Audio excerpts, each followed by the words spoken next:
क्या माहौल है मऊ में?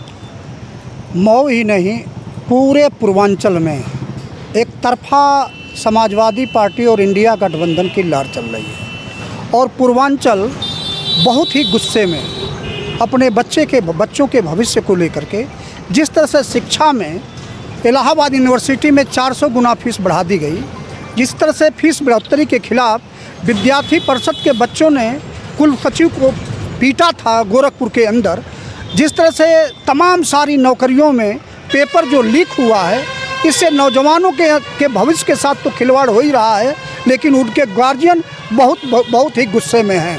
अब एक तरफ से भारतीय जनता पार्टी नरेंद्र मोदी और योगी ने जिस तरह से सारे पदों को संविदा पर रख करके, ठेके पर रख करके जिस तरह से नौकरी देने का काम किया है, इस बार सभी नौजवान, सभी किसान, सभी मजदूर मन बना लिए हैं कि मोदी को और अमित शाह को फिर किसी भी कीमत पर गुजरात भेज देना है। यह देश चलाने लायक नहीं है। इन सबों ने पूरी तौर से देश को लूट करके आज पूरे देश पर, चाहे वो अयोध्या के अंदर ठेका निकल रहा हो तो गुजरात की कंपनी काम कर रही हो, बनारस के अंदर कोई ठेका कल चल रहा है तो गुजरात की कंपनी काम कर रही है, मऊ आजमगढ़ में कोई ठेका चल रहा है तो गुजरात की कंपनी काम कर रही है, एयरपोर्ट लीज पर देना है तो गुजरात की कंपनी को लीज पर दिया जाएगा, गंगा की सफाई का ठेका देना था तो गुजरात की कंपनी दे रही थी। यह मोदी और अमित शाह ने पूरी तौर से देश के ऊपर अविश्वास करके सारी खाली मात्र जो ना गुजरातियों पर उसका भरोसा रह गया है।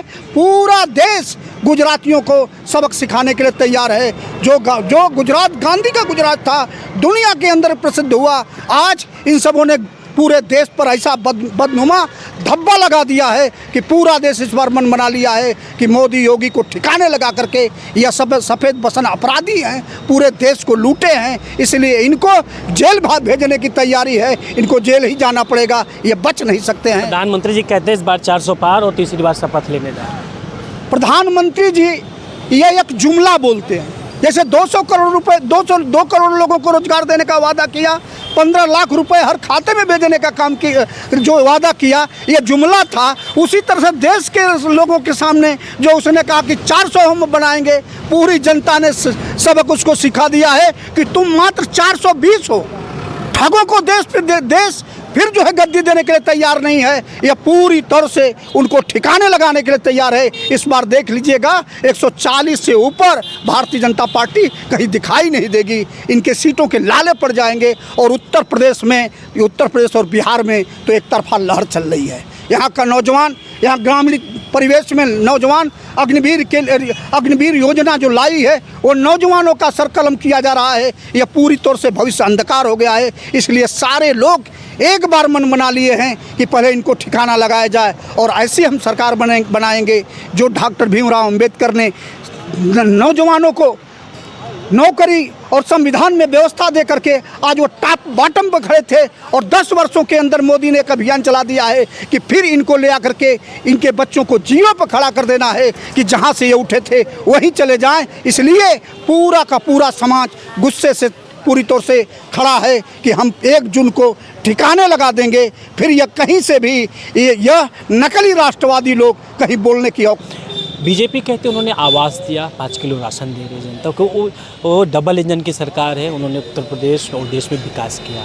आप वोट करिए, राष्ट्र के नाम करिए, तो इसको कैसे देखते हैं, कितना असर इसका पड़ेगा? देखिए, जब मनमोहन सिंह प्रधानमंत्री थे तो उन्होंने एक प्लान बनाया था कि कोई भी व्यक्ति भूखा न रहे। उन्होंने पूरी तौर से खाद्यान्न की व्यवस्था की और वही खाद्यान्न की योजना पूरी तौर से पूरे देश में चल रही थी। इसके बाद जब इनकी सरकार आई है तो कोरोना काल में 2 रुपये 3 रुपये किलो आटा, गेहूं और चावल ये देते थे, उसको हटा करके और मात्र इन्होंने क्या किया कि कोरोना काल में लोगों को मुफ्त राशन देने की बात कही। दूसरी तरफ यह जो राष्ट्रवाद की बात करते हैं, इनका राष्ट्रवाद छद्म राष्ट्रवाद है और वह पूरी तौर से आम जनता ने उस छद्म राष्ट्रवाद को देख लिया।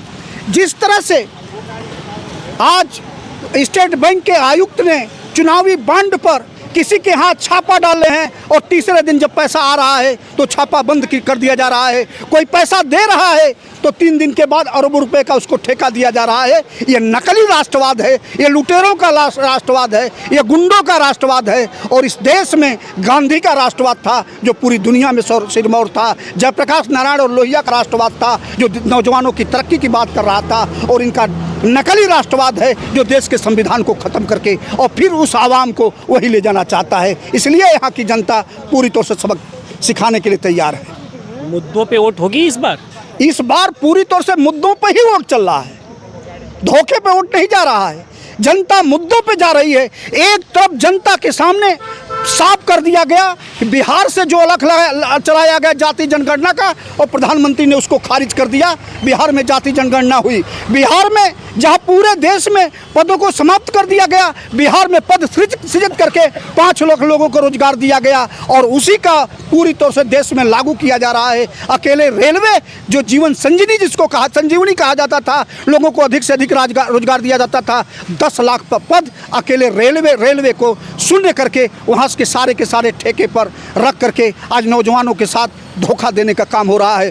कानपुर के अंदर जो गन फैक्ट्रियाँ थी जहाँ पूर्वांचल के लोग जा करके अधिक से अधिक रोजगार पाते थे, वहाँ जब भर्ती नहीं निकाल करके ठेके पर लोगों को रखा गया है और वहाँ ठेकेदार कहता है कि बाद में तुम परमानेंट हो जाओगे। अगर 10,000 सैलरी है तो एकमुश्त 14 महीने का पैकेज है तो 5,000 के हिसाब से 70,000 रुपये पहले ही ले रहा है।